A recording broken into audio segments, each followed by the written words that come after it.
Lo ritroviamo dopo Sanremo il maestro Enzo Campagnoli. Buon pomeriggio maestro, ben ritornato a Calcio Napoli Continua. Buon pomeriggio a tutto Calcio Napoli e a tutti i tifosi del Napoli, che meraviglia ritrovarvi. Calcio Napoli 24 porta bene, lo possiamo dire. Assolutamente, ma poi io ho il mio santo protettore, guarda quanto è bello, guarda.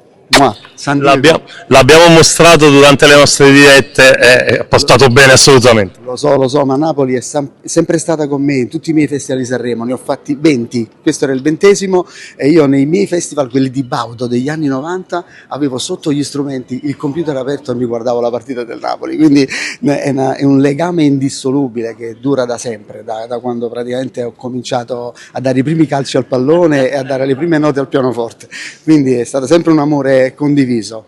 Ecco maestro, quest'anno però è il Festival di Sanremo di Napoli. Questo è il Festival di Sanremo di Napoli, hai detto bene, perché ha vinto Napoli, ha vinto il Sud, ha vinto Sal, hanno vinto tutti i napoletani che sono in giro per il mondo e quindi si sono sentiti in qualche modo presi in considerazione e chiamati in causa e quindi hanno risultato tutti, io credo, nel mondo. Ha diretto tantissimi artisti, qual è quello che porta di più nel cuore? Allora, se facciamo un passo indietro, nella mia crescita artistica professionale ho avuto il piacere di stare a fianco di Mario Merola 13 anni, un personaggio che porto nel cuore, col quale ho condiviso davvero tanto e lì rimane scolpito nella mia anima con l'inchiostro indelebile.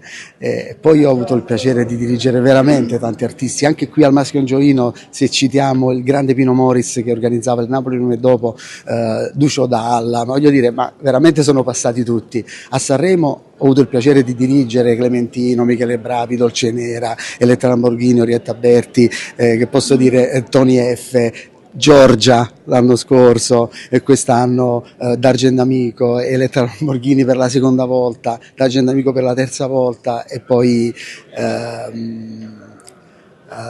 stato veramente incredibile e Samurai J che sto aspettando per abbracciarlo perché ha dimostrato di essere un artista straordinario, anche giovane, però un artista con la testa sulle spalle, un artista serio, educato e poi con un grande talento.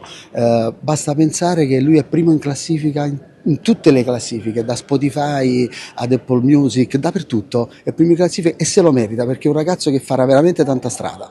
Samurai J, H7, LDA, vince Salda Vinci, però come dicevamo prima Napoli in alto, Napoli che emoziona, Napoli che fa sognare. Il Festival di Sanremo si è tinto d'azzurro, ecco possiamo dire che voi quest'anno avete vinto lo scudetto della musica. Assolutamente sì, Napoli si impone. E questa è una cosa importante perché Napoli si impone già da un po' di tempo non solo nella musica ma anche nel cinema, anche nelle fiction, quindi tutti vogliono venire a Napoli, tutti vogliono girare a Napoli, tutti vogliono cantare a Napoli e quindi viva Napoli nel mondo, sempre. Abbiamo mostrato, l'abbiamo fatto durante le nostre dirette, l'ha fatto ovviamente lei sul palco dell'Ariston, quel simbolo è diventato simbolo ovviamente di tutti quanti noi. E io lo regalo ancora una volta ai napoletani, che è questo qua. Grazie maestro. Grazie a voi, viva Napoli!